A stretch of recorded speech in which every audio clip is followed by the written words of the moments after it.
Final question, our furred family, our pets. I had the good fortune of, as a child, being raised as a Christian Scientist, so Western medicine was not my first choice for healing. I have also gone to explore energy healing with humans and now animals. But I'm finding that, I don't know if I'm helping them. I feel like I'm getting something from them and I can't quite explain it. I almost feel like they're assisting with the healing, and I've now begun to work with horses in therapy. But why are they so magnificent with their energy, with Because it's pure. They well-being? don't sweat the small stuff. They don't let things that are unimportant be the reason that they don't allow the energy to flow. So can humans help animals? Are animals truly the ones helping the humans? Well, everyone can help. Anyone who's tuned in, tapped in, turned on. We are talking about this receptive mode. We also want to call it the replenishing mode. If you are tuned into that and feeling good, then you don't get tired, you don't get weary, your ideas keep flowing. In other words, it's only ever resistance that slows you down or wears you down or makes you tired. So anyone who is consistently in that receptive mode is of value to anyone or anything that they hold as their object of attention. Animals do it much more than humans, because the difference between the beasts of your planet and your human population, the only one really that is significant enough to make note of, is that humans came with the intention of being more deliberate about creation. So you intended to more specifically sift and more specifically choose and more specifically define your vortex, understanding that once you define it, that law of attraction will cause those ideas to turn to the manifested experience. So you are more about step one, sifting, sorting, choosing. You're more about asking than the animals are. You came with more intent to ask.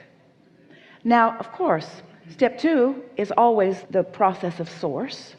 And step three is, now as a human, you got to find some way to line up with what you're asking for.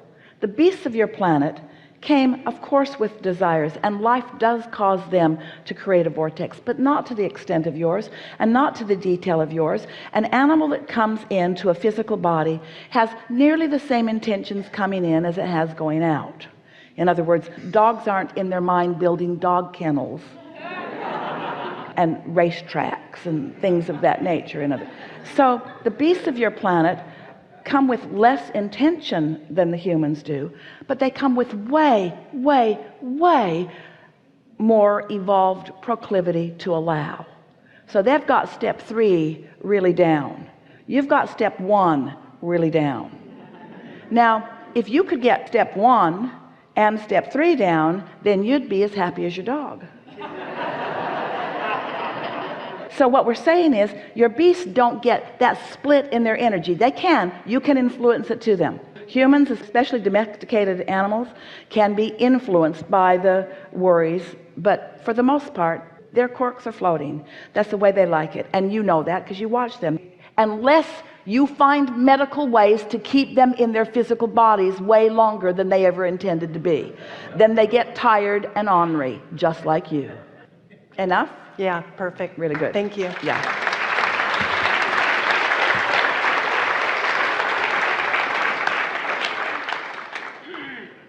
So we've touched on some of the subject already, but I want to explore it at a deeper level, if I may, and that is the basis of today's question is with regards to vision and stepping forth into that which we are creating, having more belief in that which you cannot see than in the physical reality of that which we reside. Oh, isn't that really what we've been talking about all day here today? That as thoughts are turning to things, if you need to see everything that is turning to before it turns to, you've slowed yourself way down. But if you are happy with the feeling and are willing to see it as you allow yourself to see it, oh, what a good time you're having. Fired up. Love it. When Do we release the vision? Do we ever release the vision? Is it always creating this ethereal reality and stepping forth continually into it? Because there is an inspired pull. And I'm asking the question because you're never going to let go of the understanding of more. Everything is always forward looking. So in the way that you are using the word vision, there will always be that vision out there. And we think that the way you are using the word vision, that the way it fits into the construct of what we've been talking about all these years, and really what we want so much to say about it here and now, as we're out here on the leading edge again, is that, oh, you've been putting the components of the vortex in there a little bit at a time, yeah? And law of attraction's been mixing them together. It's like putting the components of a cake together, and the flour in and of itself is not that interesting, but when you put it together with other things and apply a little temperature to it, you can have a really nice cake idea. So when you realize that you've been putting all of those components in, and that law of attraction has been assembling them, and that even without your attention, that on their own they have been in the state of becoming, what we would like to now say, that at that moment that you receive the vision, you had to be in the receptive mode before you can receive the vision of your own vortex. And once you do, then it's a slam dunk. It's a done deal. Getting the vision is the part that matters the most. Getting the vision is the part that everything that we've been teaching you is working you toward. Putting yourself in the position of being in the receptive mode. That's what it has all been about, because after that, momentum is going to take it, you see. But reality will keep you from realizing your visions, won't it? That was good.